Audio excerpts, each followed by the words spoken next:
Hi friends, welcome to zero IAS. मेरा नाम राहुल बरनवाल है। मेरा सिलेक्शन यूपीएससी ईपीएफओ में रैंक 154 पे हुआ था। मैंने यूपीएससी मेंस का एग्ज़ाम 2020 में दिया था और यूपीपीसीएस मेंस मैंने 2021 में दिया है। ठीक है, तो हम लोग एक नया कोर्स लॉन्च किए थे, डीपीपी नाम था जिसका, डेली प्रैक्टिस पेपर, जिसमें हम लोग डेली 50 क्वेश्चन को प्रैक्टिस कर रहे हैं दोस्तों। और ये जो कोर्स है हिंदी और इंग्लिश दोनों में है। ये सेपरेट आएगा, हिंदी का एक्सप्लेनेशन अलग आएगा और इंग्लिश का एक्सप्लेनेशन अलग आएगा। हिंदी का एक्सप्लेनेशन इन्वायरमेंट का आज 25 क्वेश्चन का हो चुका है। वीडियो मैंने जो है यूट्यूब चैनल में डाल दिया है, जिसका डिस्क्रिप्शन बॉक्स में मैं लिंक दे दूँगा। ठीक, और आज हम लोग इन्वायरमेंट के 25 क्वेश्चन को पार्ट 1 में इंग्लिश में देखेंगे और नेक्स्ट 25 क्वेश्चन को हम लोग थोड़ी देर में देखेंगे, हिंदी में अलग और इंग्लिश में अलग आएगा वीडियो। ठीक है, तो बिना देरी किए शुरू करते हैं आज का लेक्चर। दोस्तों देखिए, इस चैनल को और इस वीडियो को बनाने में बहुत टाइम लगता है। हिंदी में बनाइए, फिर उसको इंग्लिश में बनाइए और फिर दोनों को एक्सप्लेन कीजिए और क्या क्या इंपॉर्टेंट है उसको बताना पड़ता है। और हर क्वेश्चन को सॉल्व करने का जो टेक्निक होता है दोस्तों, वो आपको मैं बता रहा हूँ कि किस तरह से आप क्वेश्चन को सॉल्व करेंगे और कहाँ कहाँ गलती नहीं करेंगे और कैसे करेक्ट मार्क करेंगे आंसर को और कहाँ कहाँ यूपीएससी फंसाता है। तो इतने सारे चीज़ों को बनाने में मैं सिंगल करता हूँ, कोई आगे पीछे नहीं करता है। बहुत टाइम लगता है, जॉब भी करता हूँ, फिर भी आपको रात के उठ के आपको वीडियो जो है बनाता हूँ, नींद को कंप्रोमाइज़ करके। ये आपका दायित्व है दोस्तों कि इस चैनल को सब्सक्राइब करें और लाइक करें, और जितना अधिक से अधिक शेयर करेंगे उतना ही मुझे मोटिवेशन का काम होगा और मैं उतने अच्छे से वीडियो जो है बना पाऊँगा।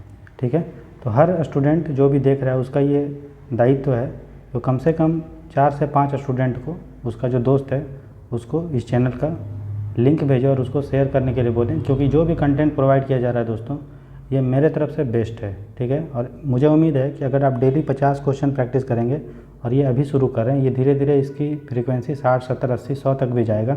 अभी हमारे पास 90 दिन है, तो अगर आप डेली मान लीजिए 50 क्वेश्चन करते हैं, फिर वो बढ़ते जाएगा, तो आप 5000 से 6000 से 7000 क्वेश्चन प्रैक्टिस कर लेंगे प्रीलिम्स तक, क्योंकि हमारा प्रीलिम्स है 28 मई को और हम लोग 25 मई तक ये कोर्स को चलाएंगे। तो अगर 7000 क्वेश्चन आप प्रैक्टिस कर ले रहे हैं दोस्तों, तो यूपीएससी में जो 100 के नीचे कट ऑफ जाता है, मतलब आपको 60 से 65 क्वेश्चन जो है सही करके आना पड़ेगा। ठीक है, बाकी आप गलत कीजिए तो कट पीट के आपका जो स्कोर आएगा वो 110, 105 से 110 आएगा। आसानी से आप कट ऑफ को क्रॉस कर लेंगे। तो इसलिए मैंने ये कोर्स को लॉन्च किया है, इसलिए हिंदी और इंग्लिश दोनों में, ताकि कोई भी स्टूडेंट जो है वंचित ना रहे अच्छी शिक्षा से, क्वालिटी एजुकेशन से।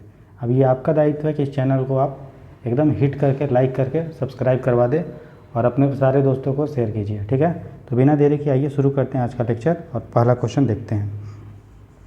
तो फर्स्ट क्वेश्चन है जो दोस्तों कि temperature and water are the two most ecological relevant environmental factors in this context consider the following statements. बोल रहा है कि टेम्परेचर और वाटर जो है दो सबसे ज़्यादा इन्वायरमेंट का फैक्टर है। ठीक है, इसके संदर्भ में विचार करना, आपको कंसिडर करना है। Stenothermal organism can tolerate and thrive in a wide range of temperature. बोला जो स्टेनोथर्मल है वो वाइड रेंज ऑफ टेम्परेचर में टॉलरेट कर सकता है और रह सकता है, और जो यूरी हेलाइन है वो नैरो रेंज में रहता है। किसके? सैलिनिटी में। हेलाइन मतलब क्या होता है? सॉल्ट, और सैलिनिटी में रहता है, मतलब यूरी हेलाइन बोला नैरो टेम्परेचर में रह सकता है, और स्टेनो मतलब वाइड टेम्परेचर में। तो मैंने ऐसे याद किया था, स्टेनो में क्या आ रहा है? एन आ रहा है ना, स्टेनो में एन आ रहा है, इसका मतलब ये होगा नैरो। तो ये वाइड नहीं होगा दोस्तों, ये क्या होगा? नैरो। स्टेनो में एन आ रहा है तो एन से हमने नैरो याद किया, तो स्टेनो का नैरो होना चाहिए, वाइड रेंज ऑफ टेम्परेचर नहीं होना चाहिए, इसलिए गलत होगा। और दूसरा यूरी मतलब बहुत बड़ा होता है ना, यूरी से अर्थ याद कर लिया, अर्थ बहुत बड़ा होता है, तो उसे नैरो रेंज नहीं होगा, वो होगा wide range of salinity euryhaline. ठीक है, तो हमारा जो है दोनों गलत है। हमसे पूछा है नॉट करेक्ट। अब नॉट करेक्ट मतलब जो गलत है, तो आपको बताना है सी और सी 1 और 2 दोनों गलत है। ठीक, अब कभी भी क्वेश्चन बनाए तो आप जरूर ध्यान रखें कि हमसे करेक्ट पूछा है अनकरेक्ट। अभी इसलिए उसको गोला कर दीजिए ताकि आपको पता चले कि गलत पूछ रहा या सही। अगर ये करेक्ट पूछता तो मेरा क्या है, दोनों गलत है तो मेरा डी होता, लेकिन ये नॉट करेक्ट पूछा इसलिए सी होगा। अगला क्वेश्चन देखते हैं। With reference to hunting of wild animals with reference to hunting of wild animals in India consider the following statement. बोल रहा है वाइल्ड एनिमल का हम लोग हंट करते हैं, उसके रिस्पेक्ट में फॉलोइंग स्टेटमेंट्स है। पहला, the chief wild life warden can permit to hunt the wild animal that has become dangerous for human life. बोल रहा चीफ वाइल्ड लाइफ वार्डन जो है वो वाइल्ड लाइफ जो एनिमल है उसको मारने का परमिशन देता है अगर वो जानवर जो है मानव के लिए खतरा है, मतलब डेंजर है अगर हम लोग के लिए, तो वाइल्ड लाइफ वार्डन अगर परमिशन देगा तो हम उसको मार सकते हैं। पहला तो ये है। दूसरा, the killing of wild animal in self defence is not considered as an offence. बोल रहा है कि अगर हम जानवर को मारते हैं सेल्फ डिफेंस में, अगर हम अपने खुद को बचाने के लिए जानवर को मार देते हैं, अगर वो अटैक करता है तो ये एक तरह का क्राइम नहीं माना जाएगा, ऑफेंस नहीं है। तीसरा स्टेटमेंट है, any wild life animal killed और wounded in defence of a person is considered the property of a government. बोल रहा है इस तरह का अगर हम जानवर को मार देते हैं अपने सेल्फ डिफेंस में तो जो जानवर मरेगा वो सरकार की प्रॉपर्टी है, ठीक है। तो देखिए ये तो स्टेटमेंट सही है कि जो उस समय का चीफ वाइल्ड लाइफ वार्डन होगा वो परमिशन देता है मारने का, ठीक है, अगर कोई जानवर मानव के लिए खतरा है। तीसरा, अगर हम सेल्फ डिफेंस में मारते हैं तो वो एक ऑफेंस नहीं होगा क्योंकि हम अपनी रक्षा के लिए मार रहे हैं, है ना। और इंसान जो है सबको अपनी दृष्टि से देखता है, इन्वायरमेंट को भी, तो इन्वायरमेंट में भी इंसान क्या है, सुप्रीम है, ठीक। तो इसलिए मारता है, और क्योंकि वो मानव को पूरा मार देगा, इसलिए हम लोग देखते हैं, न्यूज़ में भी देखे होंगे कि तेंदुआ को जो है शूट कर दिया क्योंकि वो है मानव को वो कर रहा था, अटैक कर रहा था। तो सेल्फ डिफेंस में हम लोग मार सकते हैं, ठीक है, लेकिन कोशिश ये करते हैं कि अगर अटैक किया है तो कॉल करते हैं वो मतलब वाइल्ड लाइफ वाले को, तो आते हैं और उसको पिंजरे में बंद करके ले आते हैं। लेकिन अगर अटैक कर ही दिया और कोई बचाने वाला नहीं है तो हम उसको मार भी सकते हैं, ठीक है। तीसरा, एनी वाइल्ड लाइफ, कोई भी अगर जानवर इस तरह से मरता है दोस्तों तो वो जानवर सरकार का है, ठीक है, सरकार का प्रॉपर्टी है, ये भी सही है, ठीक है। तो और इसको ऐसे भी देखेंगे, वाइल्ड लाइफ है, वाइल्ड लाइफ किसके अंडर में आता है, फॉरेस्ट किसके अंदर में आता है, सरकार के अंदर में, और उसमें जो जानवर रहेगा वो किसका होगा, सरकार का होगा। तो सरकार की प्रॉपर्टी है, चाहे वो जिंदा या मरा है। तो करेक्ट पूछा है तो तीनों सही है, हम जाएंगे डी। तो 2 का आंसर होगा डी, 1, 2 एंड 3। अगला क्वेश्चन देखते हैं दोस्तों, क्वेश्चन नंबर 3 बोला in the context of biodiversity Allen rule क्या है। तो आपको पता होना चाहिए दोस्तों कि एलन रूल ये बोलता है कि कोई जानवर अगर कोल्ड एरिया में है तो उसका ईयर जो और फुट होगा वो क्या होगा, छोटा होगा, स्मॉल। क्यों छोटा होगा, क्योंकि अगर एरिया बड़ा होता है तो उसे ज़्यादा हीट निकलता है। हम लोग पढ़े हैं ना, जैसे कोई बर्तन है, आप खाना बनाइए, जैसे थाली है, अब कटोरी में दाल भात चावल गर्म खाइए कटोरी में तो देर से ठंडा होता है, और थाली में खाइए तो जल्दी ठंडा होता है। तो इसलिए मतलब कोई अगर बड़ा चीज़ है तो उससे ज़्यादा हीट बाहर निकलेगा, जल्दी ठंडा हो जाएगा, ठीक। तो जो कोल्ड एनिमल है, कोल्ड एरिया में जो एनिमल रहते हैं वो वहाँ पहले से ही टेम्परेचर कम रहता है, इसलिए वहाँ पे कान और उसका पैर छोटा छोटा होता है ताकि हीट जो है उसके बॉडी से कम निकले और उसको जो है गर्मी थोड़ा थोड़ा लगे। तो उसी को एलन रूल बोलते हैं दोस्तों, याद रखिएगा, ठीक है। उसके बाद जो मैमल्स होते हैं, अगला स्टेटमेंट है मैमल्स, इसको भी देखेंगे क्यों गलत है। जो मैमल्स होते हैं ठंडे एरिया में उसका मोटा चमड़ी होता है, ये दूसरा। तो ये जो दोस्तों एलन रूल नहीं है, इस रूल को बोलते हैं जिसमें ठंडे जानवर को मोटा चमड़ी होता है जो बोला जाता है ताकि उसका हीट जो है बॉडी से ना निकले, है ना, उसको हम लोग बोलते हैं, याद रखिएगा, बर्गमैन। क्या बोलते हैं, बर्गमैन रूल, ठीक है, याद रखिएगा, बर्गमैन रूल, ठीक। कैसे याद कर लीजिए, बर्ग से मतलब से बर्गर याद कर लीजिए, बर्गर मोटा होता है, इसका मतलब मैमल का चमड़ी जो ठंडे एरिया में रहते हैं वो मोटा होता है, ठीक, ऐसे याद कर लीजिए। क्वेश्चन नंबर 3 है कि with reference to photosynthetically active radiation PAR consider the following statement. भाई PAR फोटोसिंथेटिकली एक्टिव रेडिएशन मतलब ऐसा रेडिएशन जिससे फोटोसिंथेसिस हो रहा है, यही मतलब हुआ ना। डिकोड करेंगे तो क्या, फोटोसिंथेसिस कर रहा है, मतलब ऐसा सूर्य का किरण, जैसे सूर्य में तो आपको पता है सनरेज होता है, उसमें रेडिएशन होता है, तो उसमें अलग अलग होता है, रेडियो वेव होता है, माइक्रोवेव होता है, अल्ट्रा वायलेट, एक्सरे, गामा सब निकलता है। तो सब तो फोटोसिंथेसिस में पार्टिसिपेट नहीं करता है। प्लांट फोटोसिंथेसिस में किसको यूज करते हैं, पार को, फोटोसिंथेटिकली एक्टिव रेडिएशन, मतलब वो रेडिएशन जिससे फोटोसिंथेसिस हो सकता है, उसके रिस्पेक्ट में स्टेटमेंट है। तो बोल रहा of the total incident solar radiation more than 70% of its photosynthetically active radiation.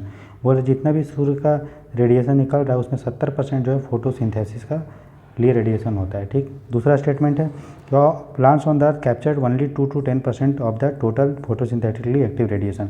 बोल रहा है कि जितना भी फोटोसिंथेटिकली एक्टिव रेडिएशन होता है उसमें पौधा जो है वो यूज करता है 2 से 10%, ठीक है। देखिए ये स्टेटमेंट गलत है क्योंकि 70% नहीं है फोटोसिंथेटिकली एक्टिव रेडिएशन, वो 50% से कम है, इसलिए ये गलत है। और ये बात सही है कि जितना भी फोटोसिंथेटिकली एक्टिव रेडिएशन होता है उसका मात्र 2 से 10% ही पौधा यूज कर पाता है। तो ये सही है, करेक्ट पूछा है, गोला कर लेंगे तो हम जाएंगे 2, 4 का होगा 2, ठीक है। अगला देखते हैं with reference to different zones of an aquatic system consider the following statement. बोल रहा है कि एक्वेटिक सिस्टम जो होता है उसके रिस्पेक्ट में अलग स्टेटमेंट दिया हुआ है। जैसे एक्वेटिक सिस्टम मान लीजिए तालाब है, ठीक है, या समुद्र है, तालाब ही मान लीजिए, ये ज़मीन होगा, चारों तरफ से घिरा होगा, है ना, ये बॉटम होगा। तो देखिए जो एक्वेटिक इकोसिस्टम में जो शुरू का जो ज़मीन होता है ये वाला दोस्तों, ये वाला, तो उससे जो कॉन्टैक्ट में एरिया होता है यहाँ तक समझ लीजिए, इसको हम लोग बोलते हैं दोस्तों लिटरल जोन। लिटरल मतलब जो ज़मीन से जुड़ा हुआ है, ठीक है, ये एरिया। उसके बाद जो ओपन सी होता है, ओपन सी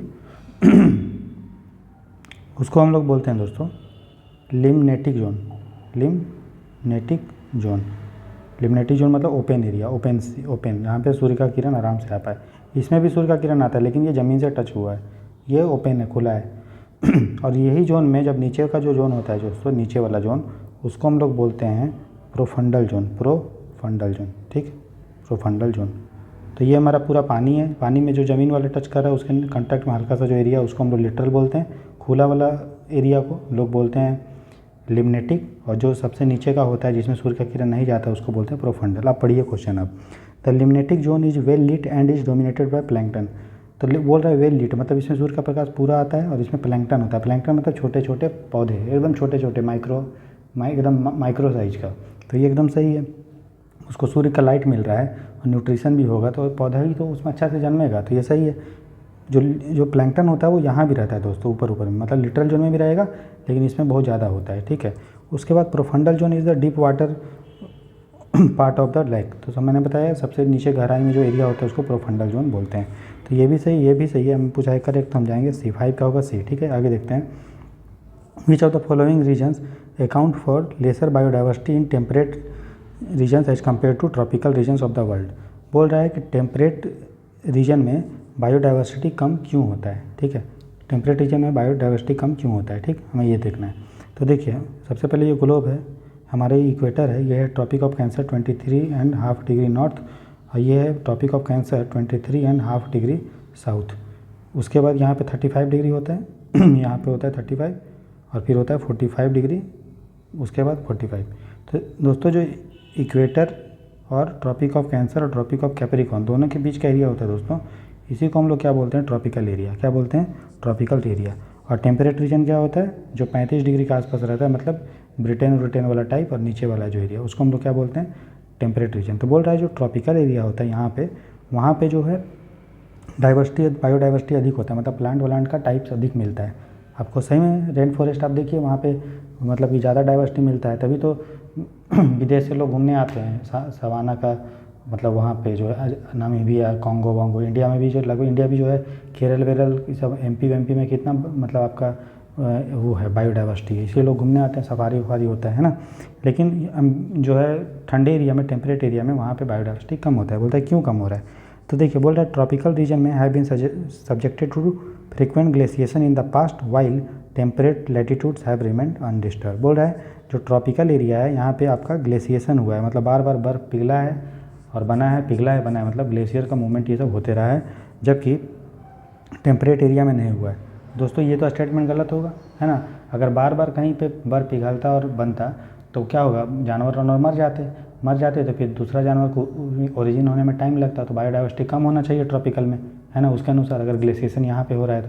लेकिन बायोडाइवर्सिटी बोल रहा है यहाँ पे बहुत ज़्यादा डाइवर्सिटी है, इसका मतलब टेम्परेट एरिया में ग्लेशिएशन हुआ होगा। और हम लोग मूवी भी देखें आइस एज करके, तो वो कहाँ का दिखाता है, वो दिखाता है कोल्डर एरिया का, मतलब टेम्परेट एरिया में ग्लेशिएशन हुआ, इसीलिए वहाँ पे बर्फ़ इतना बार बार पिघला है और बना है, तो इसलिए वहाँ पे बायोडाइवर्सिटी बहुत कम है। इसलिए हमारा पहला स्टेटमेंट होगा गलत।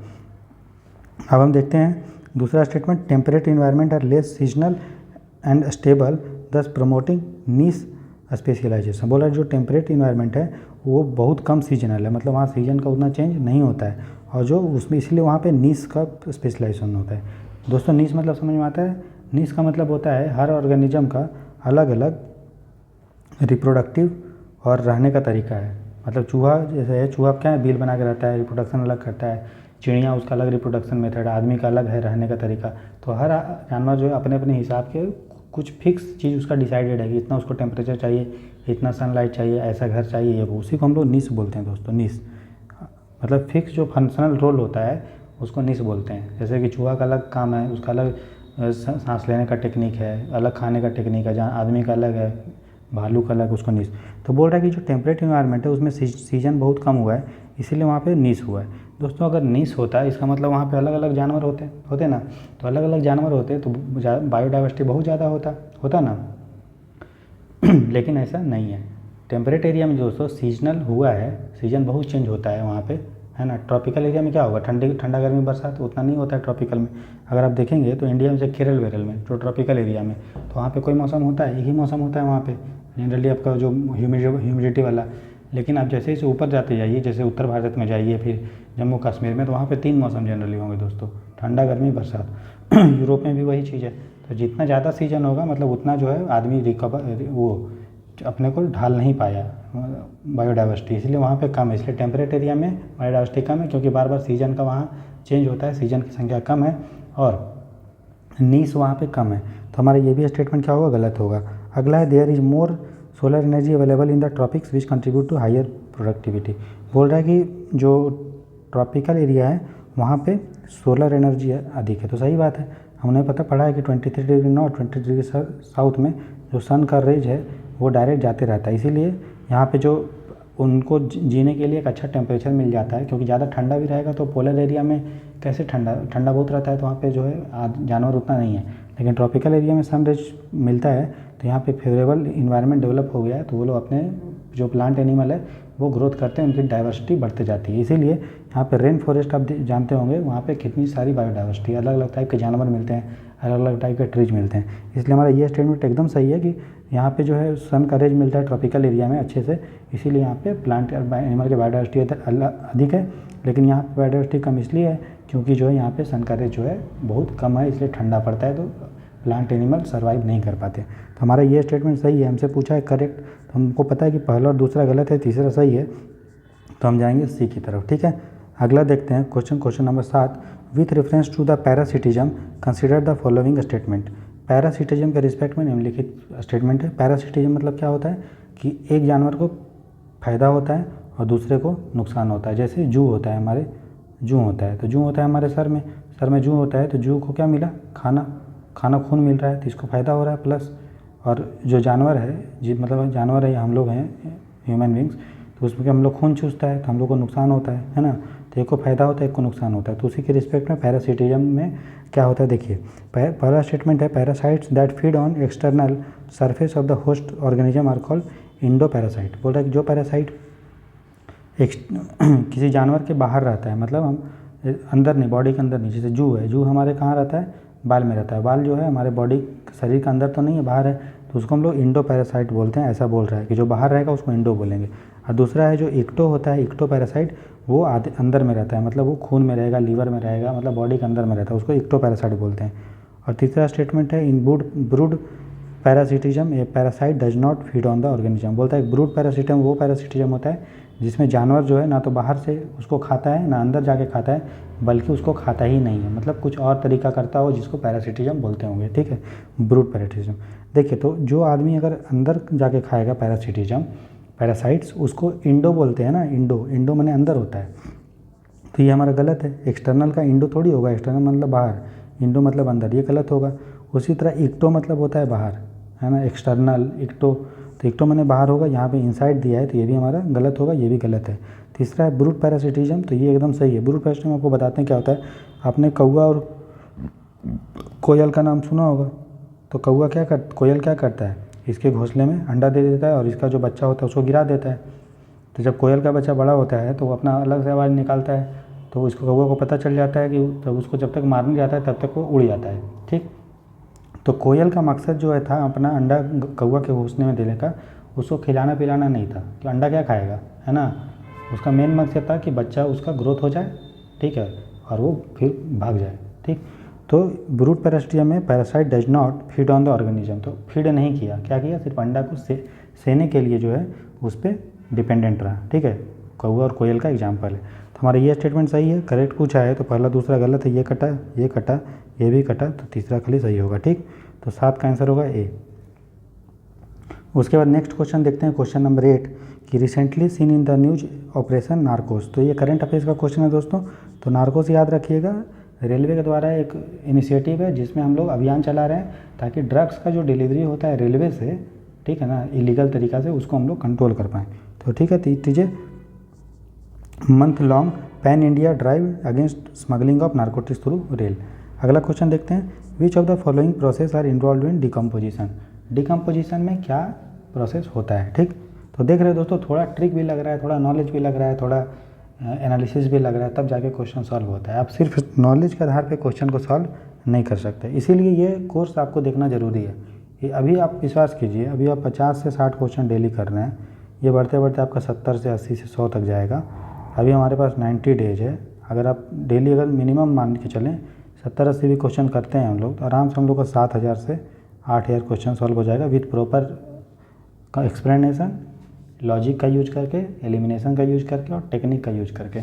फिर आपको प्रीलिम्स में आएगा 28 मई को आपका पेपर 100 क्वेश्चन का होगा। आपको लाना है इसमें दोस्तों, एक क्वेश्चन 2 नंबर का होता है, तो 200 में से आपको लाना है 100, ठीक है। आपको जो है 100 से 100 नंबर लाना है, 100 से 105 आउट ऑफ 100, आउट ऑफ 200। 200 में से आपको कितने ला के आना है, 200 में से आपको लाना है 100 से 105, ये मान लीजिए 110 तक लाएंगे आउट ऑफ 200। इतना लाने के लिए आपको मात्र 60 से 65 क्वेश्चन सॉल्व करना पड़ेगा।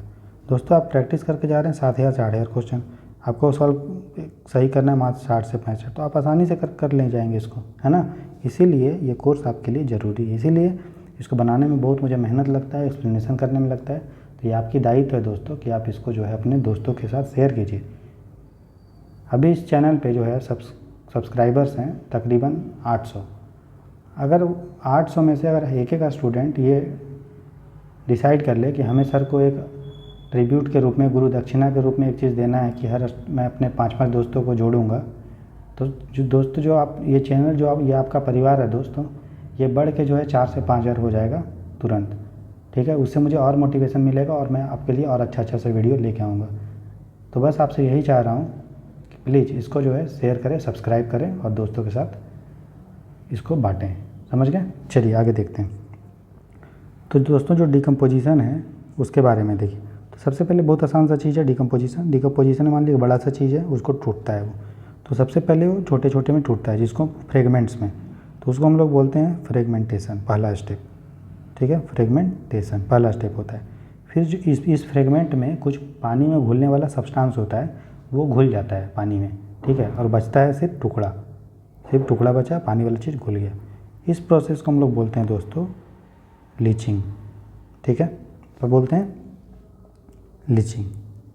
फिर जो तीसरा प्रोसेस होता है दोस्तों, वो होता है आपका कैटाबोलिज्म।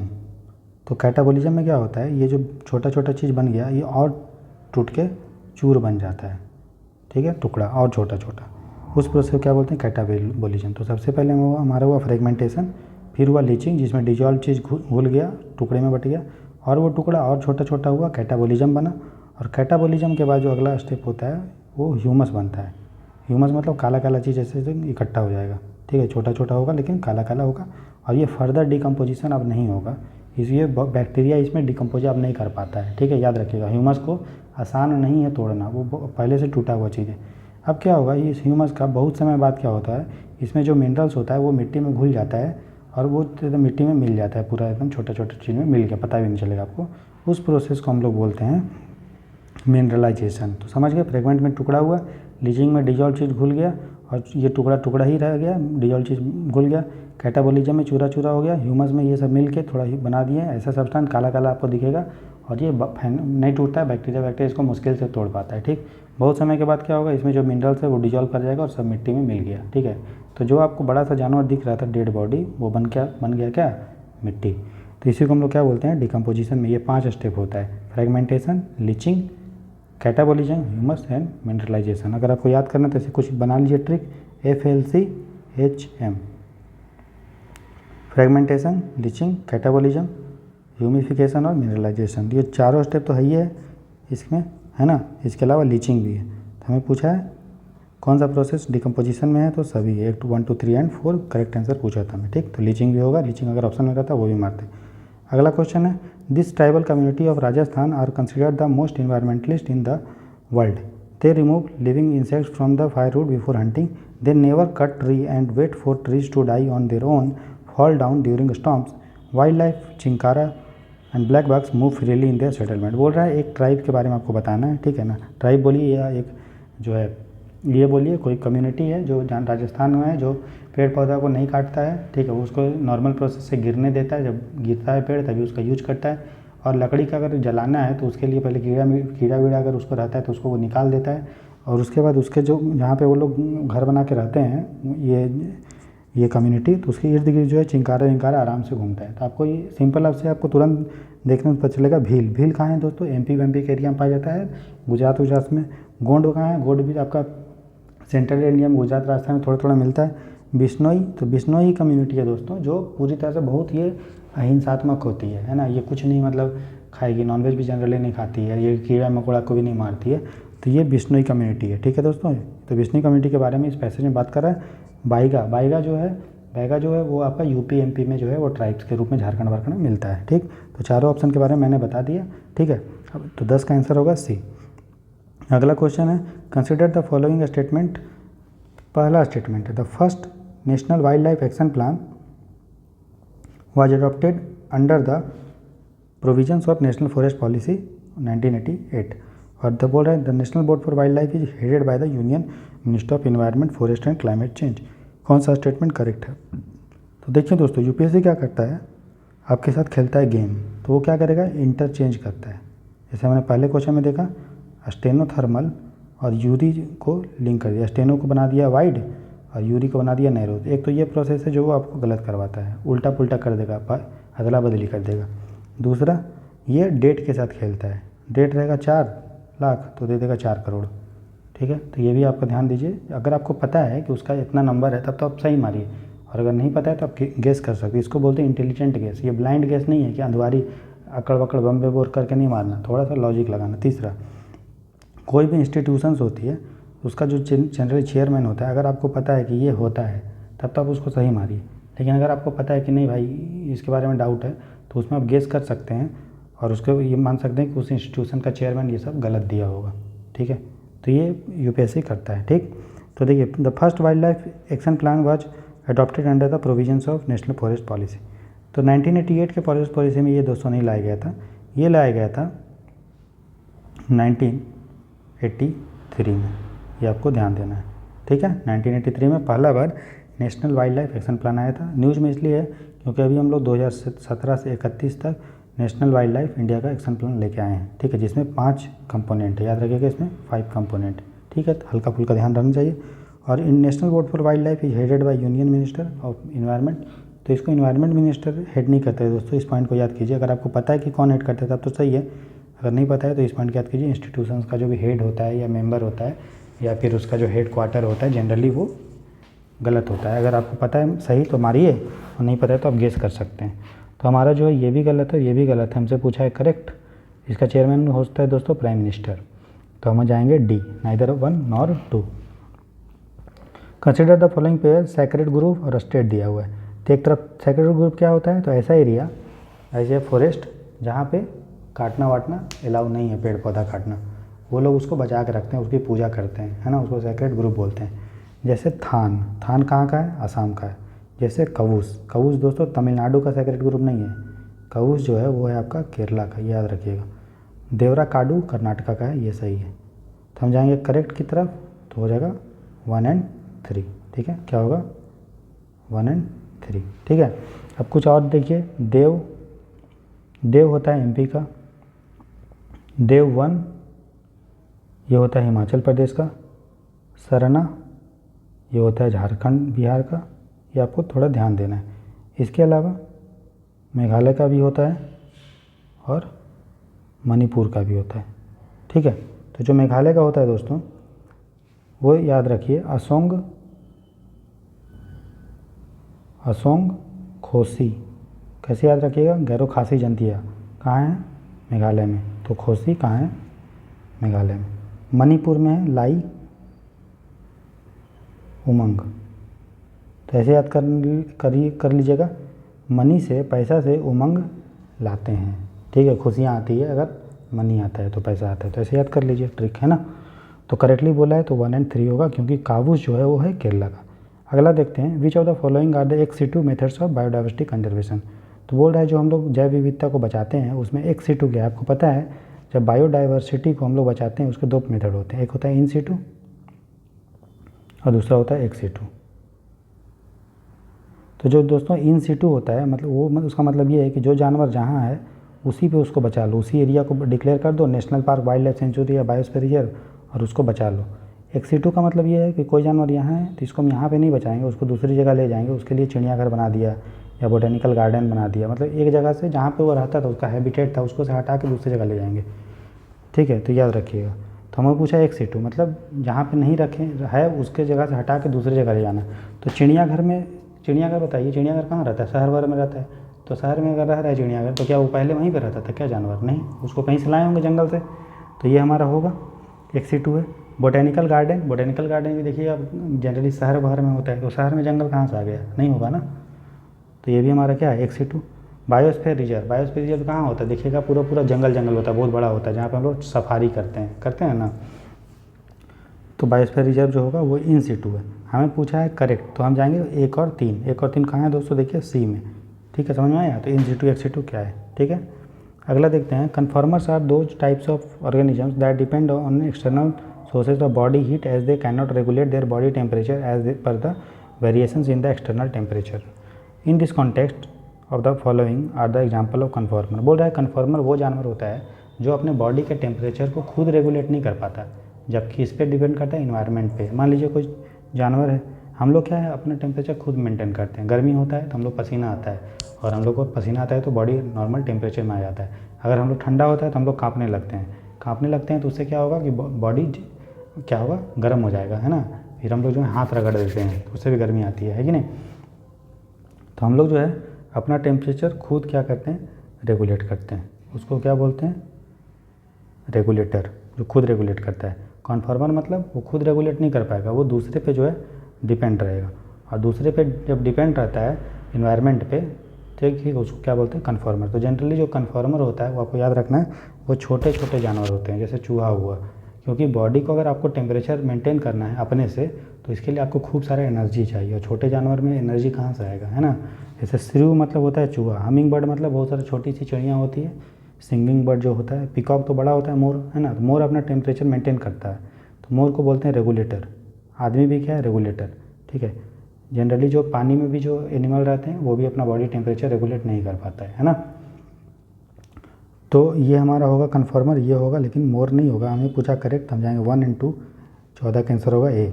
ठीक है, अगला देखते हैं। With reference to the environmental impact of chemicals used in day to day life consider the following statements. बोल रहा है कि हम लोग डे टू डे लाइफ में केमिकल का यूज करते हैं तो उसका इन्वायरमेंट पे क्या प्रभाव पड़ता है उसके संदर्भ में विचार कीजिए। तो बोल रहा है जो एलम होता है, एलम यानी फिटकरी, is a non toxic liquid that is commonly used in water treatment plants to clarify drinking water. बोल रहा है एलम जो होता है फिटकरी वो नॉन टॉक्सिक होता है, जिसको हम लोग पानी को प्योर करने के लिए करते हैं। देखिए दोस्तों, फिटकरी तो यूज तो करते हैं लेकिन वो टॉक्सिक, नॉन टॉक्सिक नहीं, जहरीला नहीं, जहरीला होता है, क्योंकि उसमें रहता है दोस्तों फुल फार्मूला होता है फिटकरी का K2SO4 dot L2SO4 whole thrice dot 24H2O। अब बताइए उसमें पोटेशियम है, सल्फ़र है, एल्युमिनियम है, सल्फ़र है, तो क्या ये नुकसान नहीं करेगा? करेगा ना। तो ज़्यादा अमाउंट में एलम हो जाता है फिटकरी तो वो जहर टाइप का होता है और उससे कैंसर होता है, कार्सिनोजेनिक होता है वो, इसलिए हमारा ये गलत है क्योंकि ये नॉन टॉक्सिक नहीं होता है। फिर बोल रहे हैं हाइड्रोजन परऑक्साइड जो होता है is environment friendly chemical for bleaching of clothes then chlorine gas. बोल रहे हाइड्रोजन परऑक्साइड जो वो केमिकल होता है जिससे हम लोग कपड़ा को ब्लीच करते हैं, और ठीक है क्लोरीन गैस का पहले यूज करते थे लेकिन अब जो है क्या यूज करते हैं? Hydrogen peroxide. तो ये सही है। हाइड्रोजन परऑक्साइड जो होता है क्या होता है? हाइड्रोजन परऑक्साइड का फॉर्मूला H2O2, और क्लोरीन क्या होता है? Cl। तो आपको पता है क्लोरीन कितना डेंजरस चीज़ है ना। जिससे ब्लीचिंग यूज करते हैं, जब वो कपड़ा को ब्लीच कर देगा, उड़ा देगा रंग, और इतना बेकार क्लोरीन मांगता है। देखते हैं डालते हैं हम लोग कुआं वुआं में पानी वानी, जब गंदा वंदा हो जाता है तो डालते हैं ना क्लोरीन, ठीक है ना, और कितना ख़राब मांगता है। तो वो क्या है कि जो है इन्वायरमेंट को नुकसान करता है। लेकिन जो हाइड्रोजन परऑक्साइड है जनरली ये वाटर के जैसा है H2O, तो ये इन्वायरमेंट फ्रेंडली है इसके कंपेयर में, इसीलिए ये हमारा सही होगा। हम जाएंगे करेक्ट की ओर, करेक्ट होगा पहला गलत दूसरा सही, तो हम जाएंगे बी। ठीक है, अगला देखते हैं। इन the context of inter specific interaction among various species in which of the following cases only one organism is benefited. बोल रहा है कि बोल रहा है कि जब स्पेसीफिज एक दूसरे से इंटरेक्ट करते हैं तो कुछ टाइप का रिलेशनशिप होता है दोनों में, तो कौन किस रिलेशनशिप में सिर्फ एक ही ऑर्गेनिज्म को फ़ायदा होगा। ठीक है, तो देखिए कंपटीशन क्या होता है, प्रतिस्पर्धा, एक दूसरा कॉम्पीट करता है, इसमें दोनों को नुकसान होता है ना। जैसे एक शेर है, लायन है, और एक ये है वो है टाइगर। ठीक है, और उसको इन दोनों को भूख लगा है, खाना है हिरन। ठीक है, ये हिरन है, डियर। ठीक है, तो शेर को भी भूख लगी है और इसको, तो अब दोनों में क्या होगा, लड़ाई होगा। ठीक है, लड़ाई होगा, दोनों एक दूसरे को कूटेंगे पकड़ के, उसका दोनों को चोट लगेगी, तो नुकसान दोनों को हो रहा है ना। और प्लस सोच सके कि लायन खा लिया और फिर टाइगर उसको मार के भगा दिया, तो लायन तो भूखा रह गया, पूरा नहीं खाया, टाइगर भी पूरा नहीं खाया क्योंकि मांस जो है कम है। तो कंपटीशन में दोनों को नुकसान होता है, याद रखिएगा। प्रीडेशन मतलब शिकार जब होता है तो लायन है और एक तरफ डियर है, तो लायन क्या होता है, खा लेगा डियर को, तो डियर तो कौन तो नुकसान हुआ, मर गया बेचारा, और लायन को क्या होगा, फ़ायदा। तो एक को फ़ायदा होता है प्रीडेशन में और दूसरे को नुकसान होता है। पैरासिटिज्म अभी बताया, जैसे जू और हम लोग का एग्जांपल दिए, तो जू को फ़ायदा होता है, खून पीता है मज़े से, और हम लोग को नुकसान होता है। कॉमेंसलिज्म में होता है एक को फ़ायदा और दूसरे पे कोई फ़र्क नहीं। जैसे गाय है, काऊ जा रहा है मज़े से, है ना, बगल में है कौवा, पीछे पीछे उड़ के आ रहा है, आराम से जा रहा है, तो ये अपना पैर से इसका मिट्टी निकला, मिट्टी को खोद दिया, जब गाय जाएगा तो मिट्टी खोदेगा, तो मिट्टी ऐसे हो जाएगा, इसमें कुछ कीड़ा निकल जाएगा, कीड़ा अंदर में होगा तो बाहर निकल गया बेचारा, कौवा आया गपागप खा लिया, तो कौवा को तो फ़ायदा हो गया, गाय को कोई फ़र्क पड़ा, नहीं पड़ा। तो कौवा और गाय का जो रिलेशन होता है, जब वो मिट्टी वाला उगाने वाला एग्जाम्पल याद रखिएगा, उसको बोलते हैं कॉमेंसलिज्म, एक को फ़ायदा और दूसरे को कोई फ़र्क नहीं पड़ता है। एमेंसलिज्म होता है एक को नुकसान होता है और दूसरे को फ़ायदा होता है। ठीक है, याद रखिएगा, एमेंसलिज्म क्या होता है, एक को नुकसान और दूसरे को कोई फ़र्क नहीं पड़ा, जीरो माने कोई फ़र्क नहीं। तो यही एग्जाम्पल याद रख लीजिएगा कौवा का एग्जाम्पल और ये कीड़ा का एग्जाम्पल। कौवा को क्या हुआ, सॉरी आप याद रख लीजिए, कौवा और इसका कीड़ा का एग्जाम्पल। गाय जब मिट्टी खोद दिया तो कीड़ा निकल गया, तो कीड़ा को कौवा खा लिया, तो कीड़ा को तो नेगेटिव हुआ भाई, गाय को कुछ फ़र्क पड़ा नहीं, जीरो। अब हम देखिए क्वेश्चन पूछ रहा है किसमें सिर्फ एक ही जानवर को बेनिफिट होता है, तो किसमें प्लस है, सिर्फ एक, तो प्लस है प्लस है प्लस है, बाकी में दोनों को नेगेटिव हो रहा है और इसमें एक को नेगेटिव दूसरे को पॉजिटिव। तो हमारा आंसर होना चाहिए 2, 3 एंड 4, और हम जाएंगे करेक्ट आंसर की ओर। कहाँ है 2, 3, 4, ये है, तो 16 का आंसर होगा 2, 3 एंड 4। क्वेश्चन नंबर 17 देखते हैं। Recently the peace statue of peace dedicated to him has been unveiled in Kashmir. He was one of the greatest flag bearers of the Vaishnava sect and propounded the doctrine of Vishisht Advaitvad. The great saint is known for scriptures like Gita Bhasya, in which he propagated an egalitarian society. He is believed to be the first Hindu acharya to initiate women into the sannyas. बोल रहा है कि कौन आदमी थे जिसने विशिष्ट अद्वैतवाद दिया था, जो वैष्णव सेक्ट का था, ठीक है, जो गीता भाष्य जैसा स्क्रिप्चर को जो लिखा है, ठीक है, और जिसने समानता एक इक्वल सोसाइटी की बात किया था, और पहला हिंदू आचार्य था, शिक्षक था, जो महिला को संन्यास धर्म में लाया, संन्यास में बनाया। तो वो जो है आप खाली इतना से याद रख लीजिएगा, तुरंत आपको पता चल जाता है विशिष्ट अद्वैतवाद जो है रामानुजाचार्य लाए थे। ठीक है, और इनको बोला जाता है, इन्होंने यही जो थे भक्ति मूवमेंट में जो मेन रोल प्ले किए थे वो रामानुजाचार्य ही थे। ठीक है,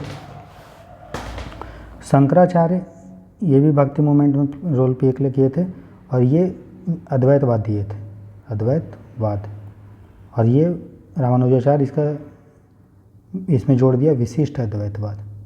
ठीक है, ये सब आपको डिटेल में जो है मैं पढ़ाऊँगा जब आर्ट एंड कल्चर ये सब करेंगे तब। ठीक तो पर्सनालिटी कौन होगा, रामानुजाचार्य। चैतन्य महाप्रभु के बारे में जानते हैं, ये बंगाल के एरिया में थे और कीर्तन को प्रमोट किया था, कृष्ण का उपासक थे। ठीक, निम्बरकाचार्य कौन था, इसको हमको कमेंट सेक्शन में कमेंट करके बताइएगा।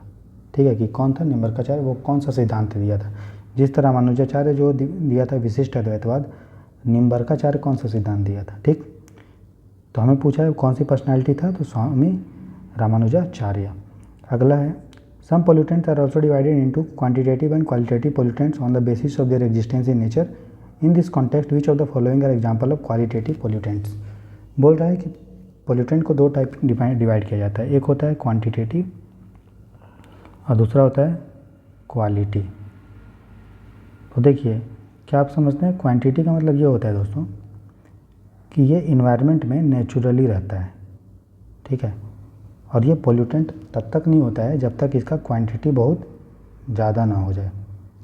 नॉर्मल रहेगा पोल्यूटेंट नहीं होगा, लेकिन बहुत ज़्यादा अगर क्वांटिटी बढ़ेगा तो उसको क्वांटिटेटिव पोल्यूटेंट बोलते हैं।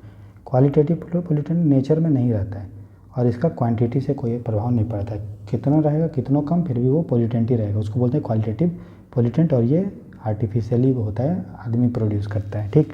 अब देखिए, हमें पता है कि कार्बन डाइऑक्साइड नेचर में प्रेजेंट रहता है, हमने पढ़ा भी है यार, 0.03% कार्बन डाइऑक्साइड है।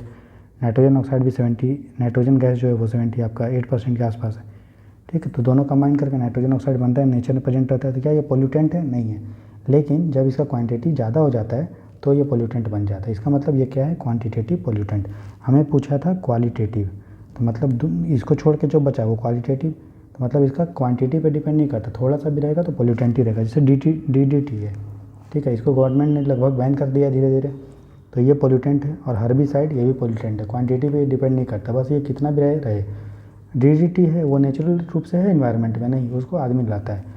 उसी तरह हर्बिसाइड मतलब जिससे हम लोग कीटनाशी बोलते हैं जो, या पातनाशी, तो उसमें कीड़ा मकोड़ा को मारने के लिए, हर्ब को मारने के लिए यूज करता है किसान, तो वो भी हमारा नेचुरल नहीं है, हमें पूछा आर्टिफिशियल है, इसलिए क्वालिटेटिव है। तो हमें पूछा क्वालिटेटिव कौन है? करेक्ट हम जाएंगे 1 और 3, इसका आंसर होगा 18 का बी, ठीक है।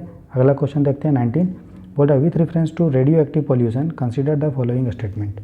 तो रेडियो एक्टिव पॉल्यूशन क्या होता है? जो रेडिएशन जो निकलता है यूरेनियम से, थोरियम से, प्लूटोनियम से, तो उससे जो रेडिएशन निकलता है वही जो है रेडियो एक्टिव पॉल्यूशन क्रिएट करता है, ठीक है, उसी को रेडियो एक्टिव पॉल्यूशन बोलते हैं। बोल रेडियो एक्टिव जो डस्ट होता है can remain at altitudes as high as 3000 metre. ये बोल रहा है कि रेडियो एक्टिव जो डस्ट होता है वो 3000 मीटर पे रह सकता है। दूसरा, x-ray machine at airports are a source of radio active pollution. बोल रहा है एक्सरे जो मशीन होता है उसमें रेडियो एक्टिव पॉल्यूशन उससे होता है। तो देखिए ये तो सही है, क्योंकि 3000 मीटर, मान लीजिए नॉर्थ कोरिया मिसाइल प्रोड्यूस करते, टेस्ट करता है, तो वो बहुत ऊपर जाता है ना, 3 किलोमीटर से तो और ऊपर जाएगा, ये 3000 मीटर है, ठीक है, और ऊपर जाता है, तो उससे क्या होगा? यूरेनियम वहाँ पे यूज होता है फ्यूल के रूप में, तो उससे रेडिएशन निकलता है, रेडियो एक्टिव वेस्ट होगा, तो एकदम हो सकता है ये, है ना। दूसरा, एक्सरे मशीन एयरपोर्ट में रेडियो एक्टिव पॉल्यूशन करता है। देखिए जहाँ भी एक्सरे करवाते हैं आप, तो उसमें देखेंगे आप कि वो आपको, मतलब जो मेट्रो में भी जो एक्सरे होता है आदमी का होता है या फिर सामान का होता है, वो एकदम काले एरिया में होता है ना, जो चारों तरफ से ढका होता है। क्यों? क्योंकि उससे रेडिएशन निकलता है, उससे कैंसर वैंसर हो सकता है।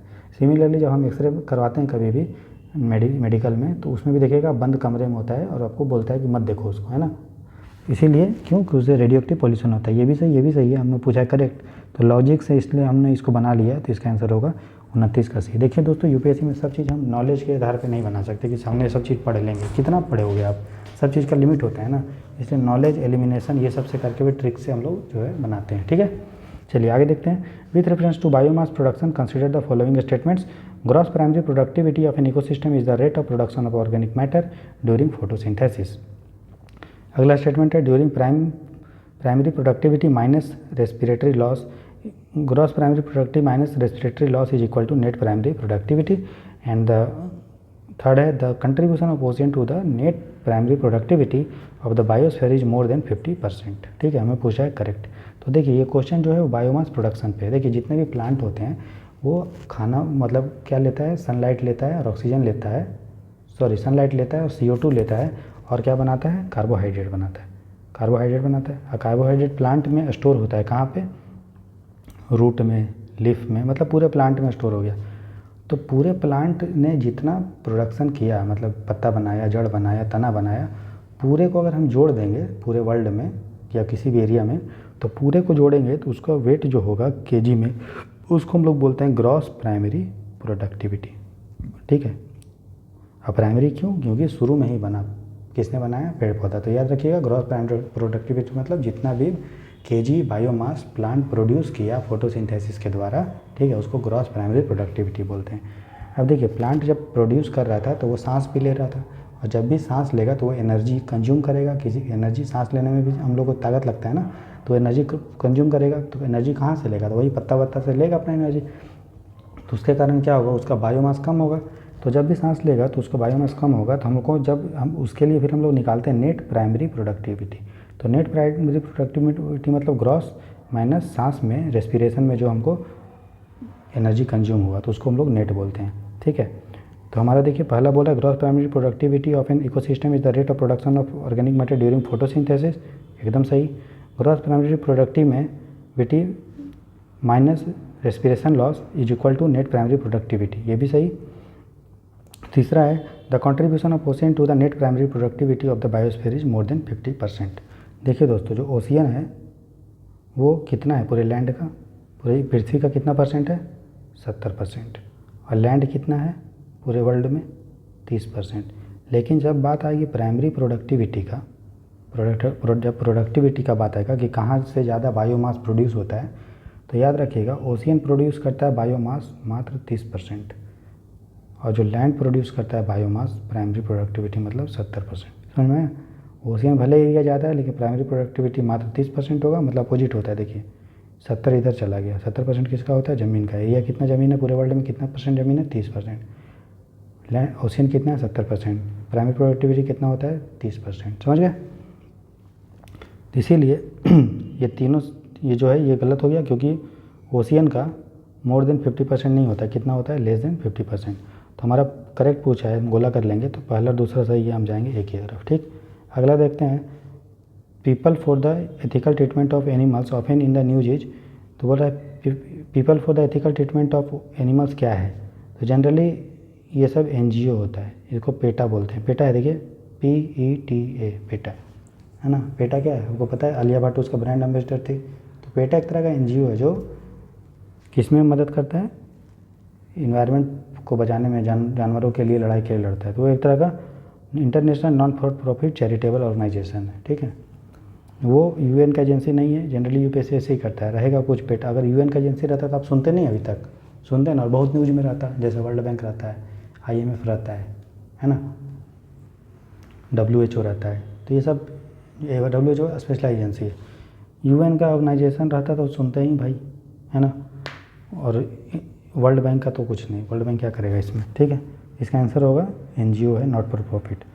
अगला है this plants were introduced into India for their lovely flowers have caused havoc by their excessive growth by causing blocks in our waterways. They are also called terror of Bengal. They grow abundantly in eutrophic water bodies and lead to an imbalance in the ecosystem dynamics of the water body. बोल रहा है कुछ plants हैं, इनमें से कौन सा वो प्लांट है जो भारत में इसलिए लाया गया था क्योंकि वो देखने में बहुत सुंदर था, लेकिन धीरे धीरे वो इतना ग्रो कर गया, इतना बढ़ गया, ये पूरा वाटरवे को जाम कर दिया। पूरा हर तरफ आप देखिएगा तो यही दिखेगा, मतलब पूरा ब्लॉक हो गया, नाव वाव भी नहीं आ पा रहा है, ठीक। पूरा वाटर बॉडीज में पूरा मतलब तालाब उलाब में देखेंगे तो हर तरफ पूरा भरा पड़ा है, पूरा सड़ा के रख दिया है, ठीक। लाए थे सजाने के लिए कि बढ़िया लगेगा, लेकिन पूरा तहस नहस कर दिया। तो वो क्या है आपको पता है, ये वो क्या है, वाटर हाइसिंथ, जलकुंभी है ना, हिंदी में जलकुंभी बोलते हैं, वाटर हाइसिंथ। आपने देखा होगा पर्पल कलर का होता है, देखने में ठीक लगता है, लेकिन ये क्या है, इतना जल्दी ग्रो करता है तो पूरा सड़ा के रख देता है, ठीक है। इसलिए इसका आंसर होगा दोस्तों वाटर हाइसिंथ। देखिए वाटर जो लिली होता है ये क्या होता है, ये पौधा टाइप का होता है, ये अच्छा होता है। वाटर चेस्टनट, वाटर चेस्टनट को हम लोग बोलते हैं सिंघाड़ा, पानी सिंघाड़ा। तो पानी सिंघाड़ा ख़राब थोड़ी है, वो तो आपका उसको तो प्रोड्यूस करते हैं किसान विसान, है ना। तो हैवक थोड़ी क्रिएट करता है, वो भी नीचे नीचे हो रहता है। और वाटर पोथोज भी है, उस टाइप का है नहीं है, ठीक है। तो हमारा आंसर होगा वाटर हाइसिंथ जलकुंभी। इसको लेके UPSC बहुत बार क्वेश्चन पूछा है दोस्तों, वाटर हाइसिंथ को लेके, ठीक।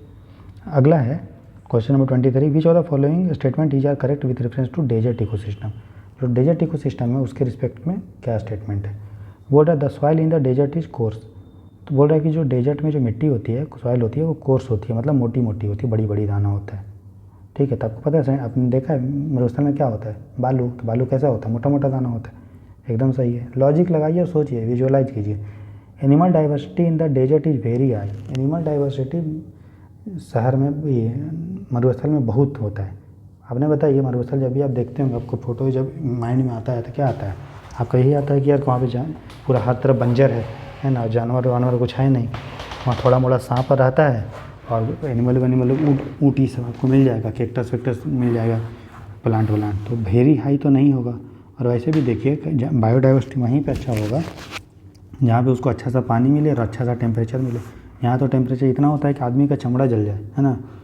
और पानी तो है नहीं, तो कैसे लोग रहेंगे, खाए पिएंगे कैसे, ठीक है, एनिमल लोग, तो ये हमारा गलत है।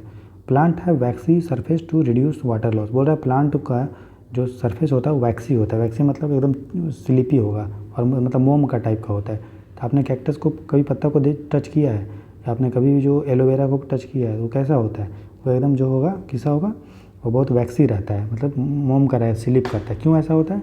और हम लोग का जो पत्ता होता है प्लांट व्लांट का, वो इधर का वो कैसा होता है, वो बहुत सॉफ्ट रहता है, क्योंकि उसके पास पानी खूब है, तो वो आराम से कितना भी पानी उससे निकले कोई फ़र्क नहीं पड़ता। ये वैक्सी क्यों रखते हैं अपना, ताकि पत्ता अगर मोटा होगा, बहुत मोटा, तो पानी उससे नहीं निकल पाएगा, है ना।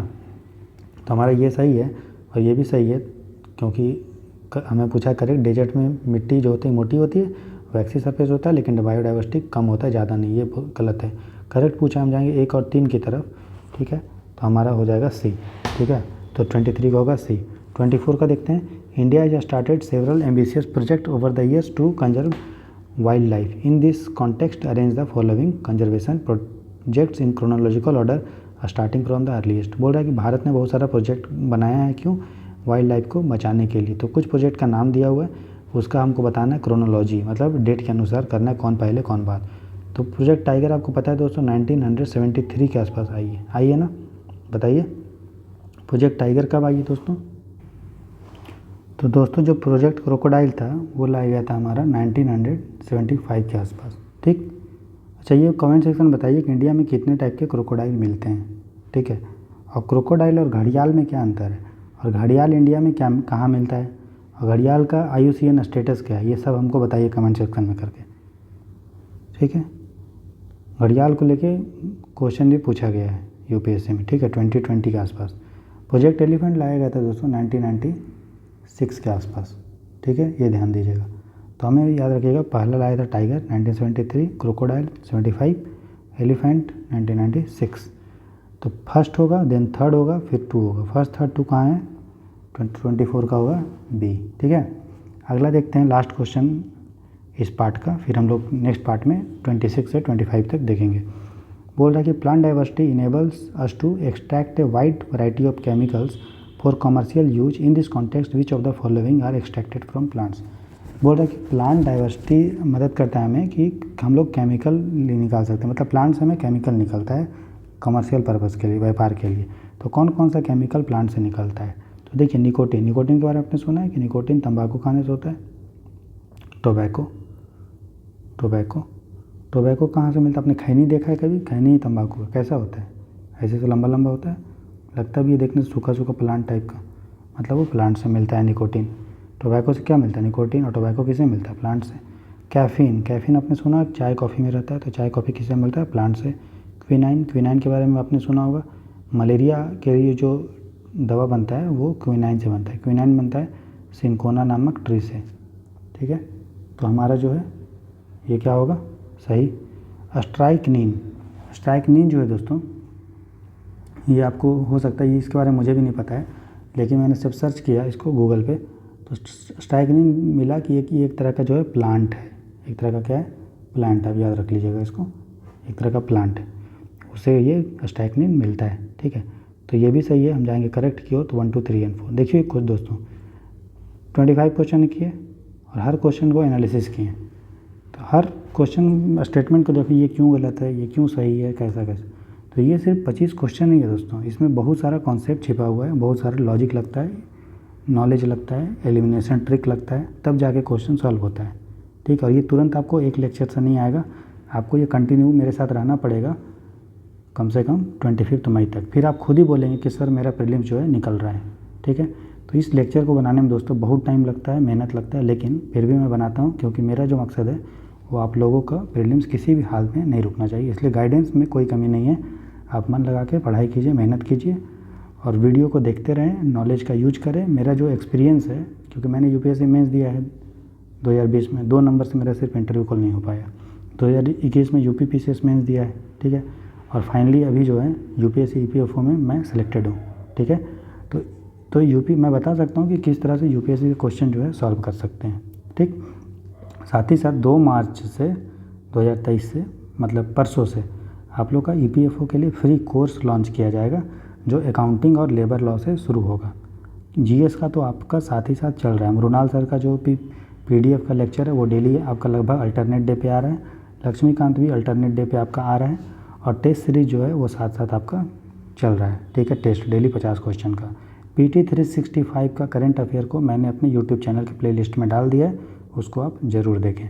फिर हम लोग कुछ दिन में इकोनॉमी का और एनवायरनमेंट का PT 365 दोस्तों शुरू करेंगे, ठीक है।